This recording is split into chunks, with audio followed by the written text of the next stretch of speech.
Assalamualaikum warahmatullahi wabarakatuh. Alhamdulillah, alhamdulillahi binikmatil iman wal islam. Asyhadu an la ilaha illallah wa asyhadu anna Muhammad Rasulullah. Allahumma salli ala sayyidina Muhammad wa ala alihi sayyidina Muhammad. Sadaqallahul azim. Kaum muslimin dan muslimat, pemirsa TVRI Sulawesi Tengah yang berbahagia. Senang sekali pemirsa kembali kami menyapa Anda dalam program acara persembahan TVRI Sulawesi Tengah, yaitu program acara Mutiara Hikmah. Dan insya Allah program acara Mutiara Hikmah ini menambah munajah dan takarub kita kepada Allah Subhanahu wa Ta'ala. Kaum muslimin dan muslimat, pemirsa TVRI Sulawesi Tengah yang berbahagia, alhamdulillah telah hadir di tengah-tengah kita narasumber yang insya Allah akan membawakan materi kita pada sore hari ini di program acara Mutiara Hikmah persembahan TVRI Sulawesi Tengah. Kami sebut namanya yaitu Al-Ustadz Al-Mukarram Ustadz Dr. Haji Hilal Malarangan MHI. Assalamualaikum Ustadz. Waalaikumsalam. Ya, alhamdulillah. Sehat-sehat Ustadz? Alhamdulillah. Ya, syukron Ustadz telah hadir di studio kami. Terima kasih banyak Ustadz. Dan kami juga membuka line telepon di 0451 452 414 bagi pemirsa yang ada di rumah yang ingin berinteraktif dengan Ustadz atau ingin bertanya pada materi kita sore hari ini di program acara Mutiara Hikmah persembahan TVRI Sulawesi Tengah. Kaum muslimin dan muslimat, pemirsa TVRI Sulawesi Tengah yang berbahagia, tema kita pada sore hari ini di program acara Mutiara Hikmah yaitu tentang implementasi iman dalam kehidupan. Baginda Rasulullah Sallallahu Alaihi Wasallam mengajarkan kita untuk menetapkan iman kita kepada Allah Subhanahu Wa Taala. Bahkan Rasulullah Sallallahu Alaihi Wasallam bersabda yang artinya iman adalah pengakuan dengan hati, pengucapan dengan lisan, dan pengamalan dengan anggota badan. Hadis riwayat Tabrani. Dan untuk mengkajinya lebih dalam lagi materi kita pada sore hari ini, langsung saja kita persilakan kepada Al-Ustadz Al-Mukarram Ustadz Dr. Haji Hilal Malarangan MHI. Kepada Ustadz, Pak Dokter, tafadhol.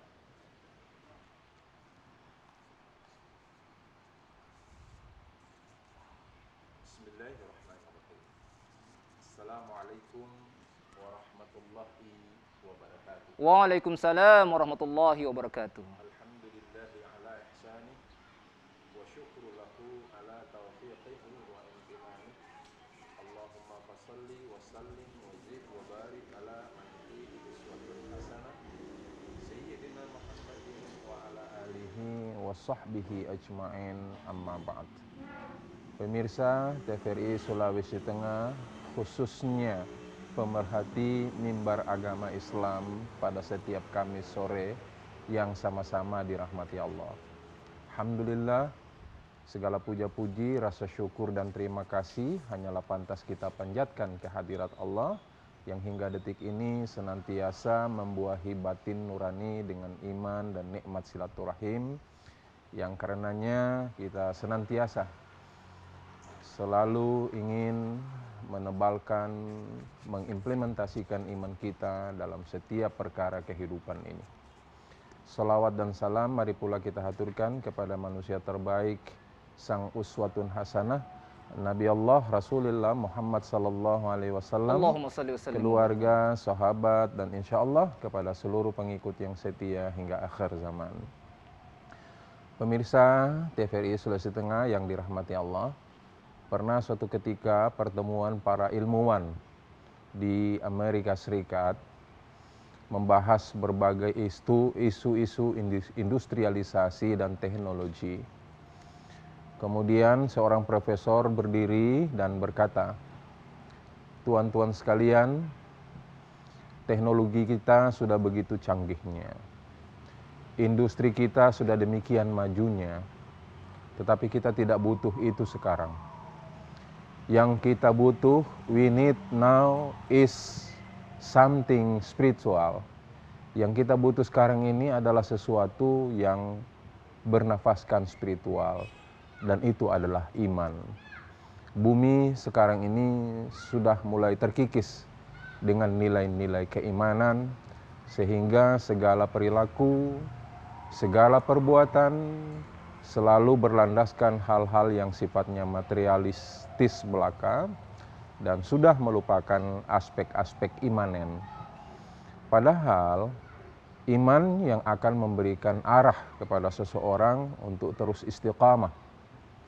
Iman yang akan terus memperingatkan seseorang dari mana ia datang, untuk apa ia datang, dan kepada siapa ia akan kembali untuk mempertanggungjawabkan kedatangannya selama ada di dunia ini.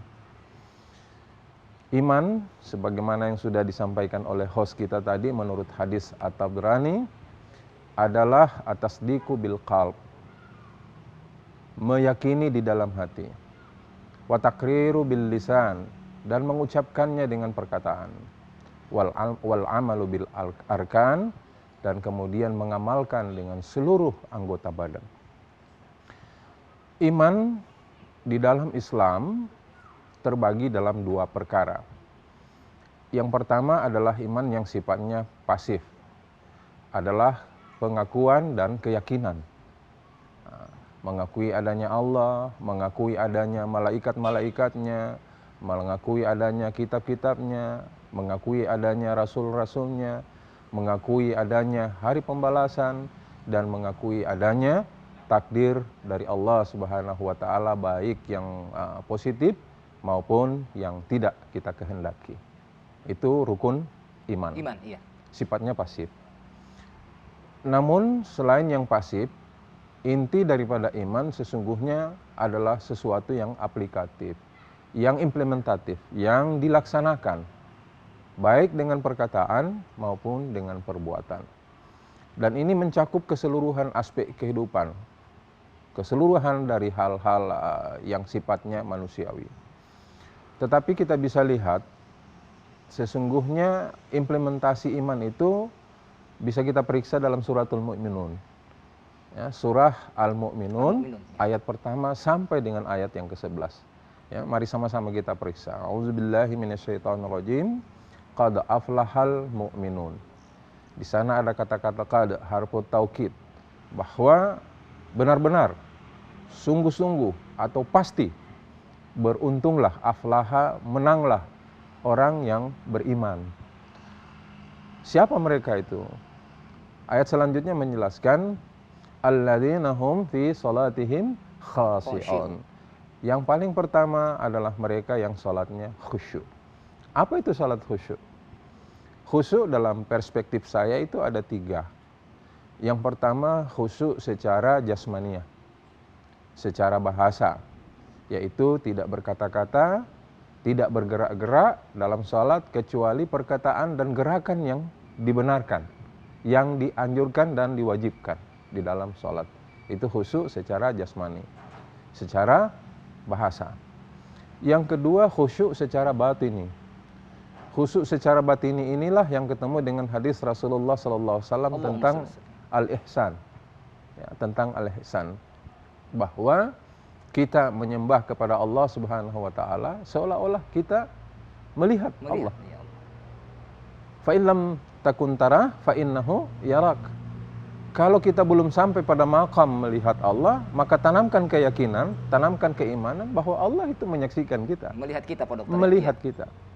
Ini berkaitan dengan iman dalam konteks kebatinan, keyakinan dalam hati. Khusyuk dalam konteks keyakinan atau kebatinan. Kemudian yang ketiga menurut saya adalah, yang tidak kalah pentingnya adalah khusyuk dalam artian implikatif, khusyuk dalam artian pengamalan. Nah, ini yang masih belum kita belum kita optimal atau belum banyak kita dalami. Apa yang saya maksud dengan khusyuk secara implementatif ini atau pelaksanaan ini adalah bahwa kita harus melaksanakan, memindahkan nilai-nilai sholat itu dalam perkataan, sikap, dan perbuatan kita sehari-hari. Ya, misalnya saja begini. Sholat itu dimulai dengan takbiratul ihram. Allahu Akbar. Takbiratul ihram. Apa artinya Allahu Akbar? Allahu Akbar bermakna Allah Maha Besar.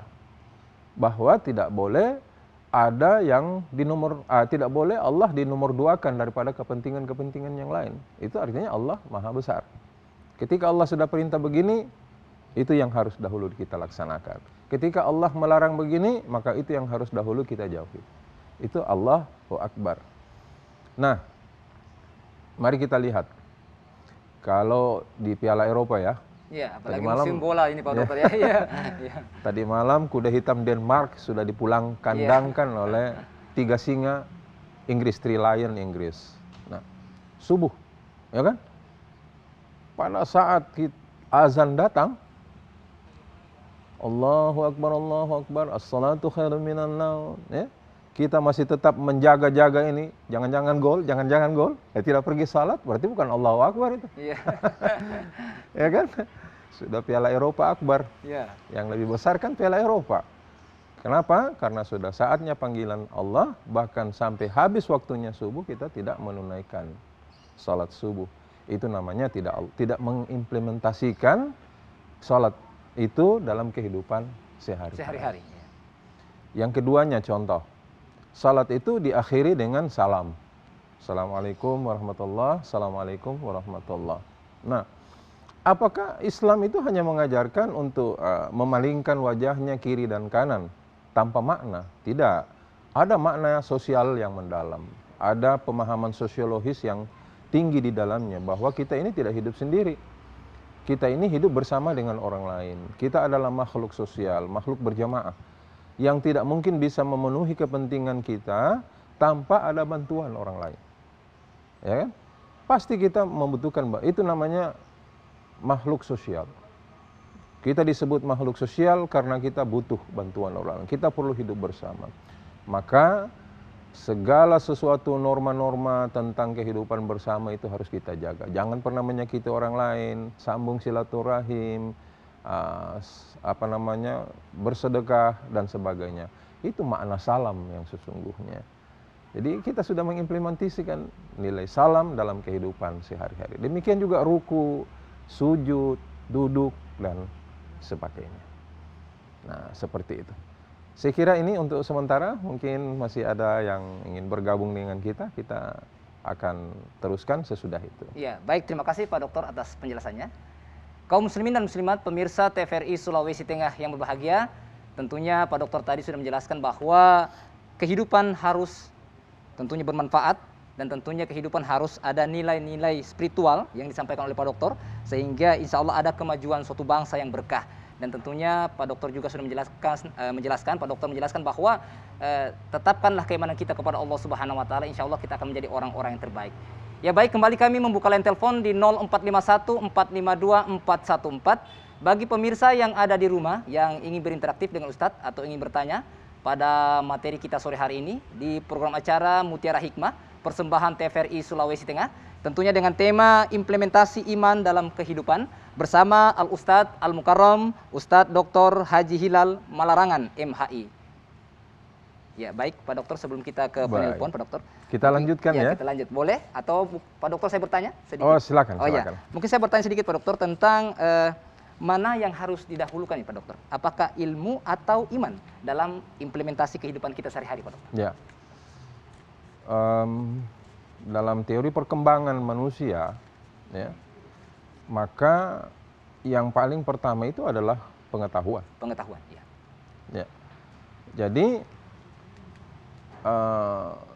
di dalam pengembangan diri untuk mengasah aspek-aspek lahiriah maupun aspek batiniah itu adalah dengan pengetahuan.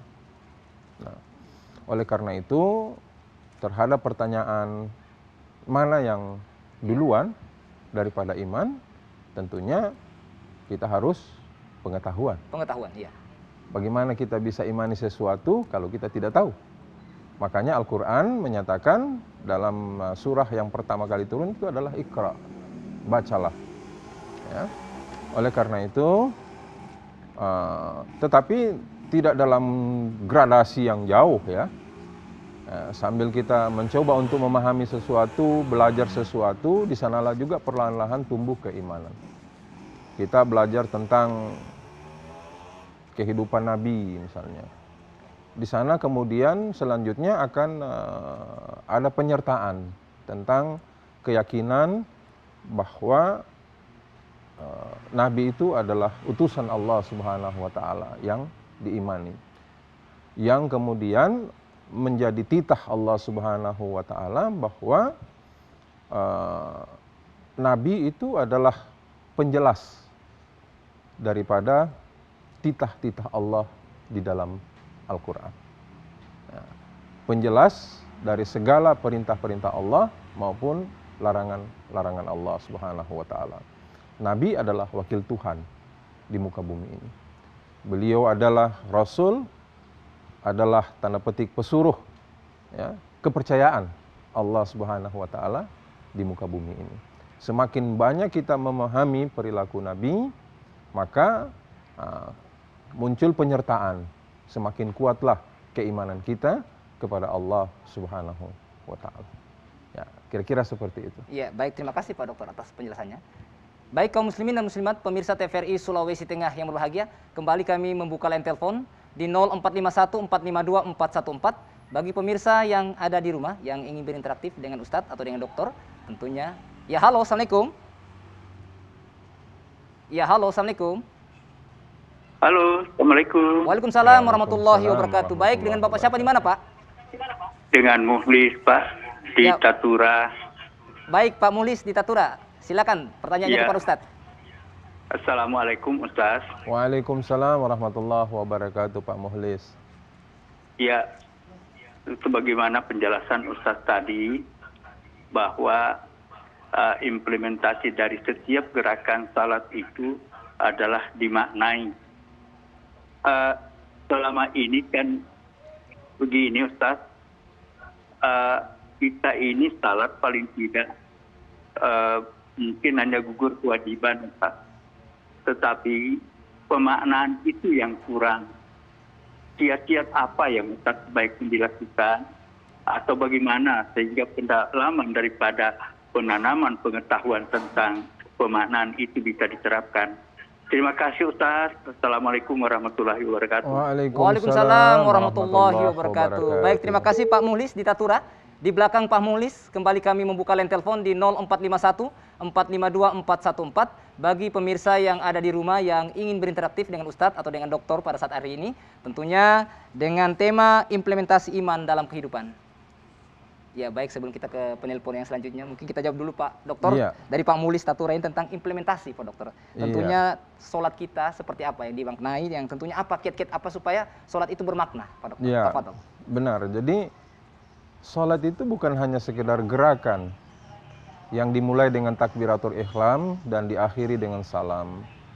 Sholat itu adalah sebuah universalitas, ya, sebuah keseluruhan daripada nilai-nilai kebaikan yang hendaknya diresapi dan diamalkan. Itu sungguh luar biasa. Luar biasa Pak Dokter. Sungguh luar biasa. Yang kita temui adalah bahwa salat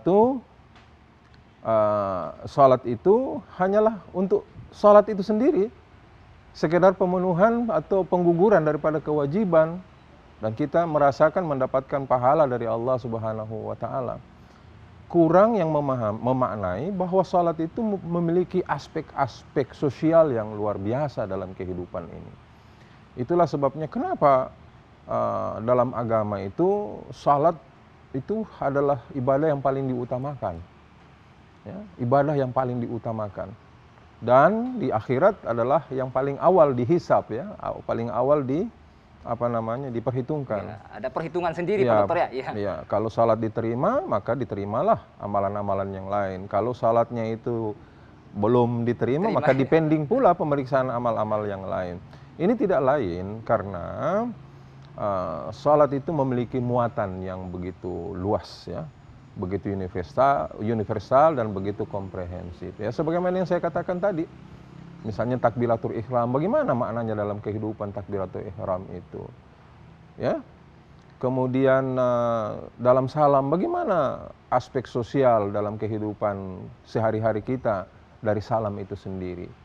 Ruku itu mensejajarkan kepala dengan hati, ya, lurus kepala dengan dada. Dada kita ya. Ya, ruku itu menyimbolkan kesetaraan, kesejajaran, bahwa antara pikiran dan hati nurani itu harus simetris, ya, harus harmonis, dan selalulah jadikan hati nurani itu sebagai panglima.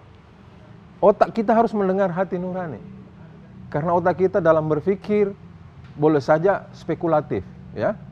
Karena pikiran merangkai berbagai macam argumen, merangkai berbagai macam alibi dan sebagainya. Tetapi soal kebenaran itu belum tentu. Kebenaran mutlak itu adalah dari hati nurani. Kenapa? Hati nurani inilah yang akan selalu menyambungkan dengan Allah Subhanahu wa taala. Makanya Al-Qur'an berkata qad aflaha man zakkaha wa qad khaba man dassaha. Beruntunglah orang yang selalu membersihkan nuraninya, jiwanya, dan rugilah orang yang selalu mengotori jiwanya. Ya? Jadi ruku itu seperti itu. Itu makna psikologis, makna sosiologisnya. Bahwa seseorang yang ruku hendaknya selalu pikirannya mengikuti hati nuraninya. Sehingga muncul istilah dalam bahasa Inggris, don't say yes when you want to say not. Jangan berkata iya kalau sesungguhnya kamu hendak berkata tidak. Tidak, iya. Hati nurani berkata tidak, tapi karena sudah tradisi kita untuk mengembarakan orang lain, kita bilang yes. Padahal sesungguhnya itu ikuti hati nurani. Kalau memang melanggar aturan agama, melanggar aturan negara, ya jangan. Karena hati nurani itu berkata itu, jangan. Ya, seperti itu. Demikian juga dengan dudu. Dudu itu menurut saya, ini saya punya penafsirannya, dudu itu menyimpulkan sesuatu hal yang sifatnya kita mau berbagi, kita mau bertukar pikiran, kita mau bermusyawarah. Coba lihat kalau orang tua kita secara adat, ya, ada ingin dibicarakan kepada anaknya atau kepada keluarganya yang datang, ya, nah sini dulu. Kenapa papa? Kenapa mama? Dulu. Iya, kalau bahasa daerahnya ponturururu. Ya, Ponturururu. kalau bahasa daerah, ya. Ya. Itu artinya apa? Ketika anak itu sudah duduk, berarti dia sudah bersedia untuk berunding. Iya. Bersedia untuk membagi pikiran. Jadi sesungguhnya ada nilai demokratis di dalam duduk itu sendiri, ya. Iya. Kesopanan, adab istiadat, ya, di dalam duduk itu nilai salat, dan itu harus kita implementasikan dalam kehidupan sehari-hari. Ya, ada sopan santun, ada keinginan untuk kita berbagi dan bermusyawarah, kita tidak boleh egois, tidak boleh otoriter. Itu luar biasa kan? Sujud. Nah, sujud itu menunjukkan kepasrahan. Kepala sudah sejajar dengan kaki, itu subhanallah, ya. Iya, Masya Kepala Allah. sudah sejajar dengan kaki. Tidak ada lagi kebanggaan kita manusia. Menunjukkan kita begitu pasrah kepada Allah Subhanahu wa taala, mutlak. Menyerah tanpa syarat, itu kita sujud, ya. Dan secara sosiologis juga ada makna yang lain. Tapi barangkali kita Ya, rehat baik. dulu untuk Pak Dokter, perbincangan kita cukup menarik pada sore hari ini. Tetapi kita ikuti jedah berikut ini. Tetaplah di TVRI Sulawesi Tengah. TVRI, media pemersatu bangsa.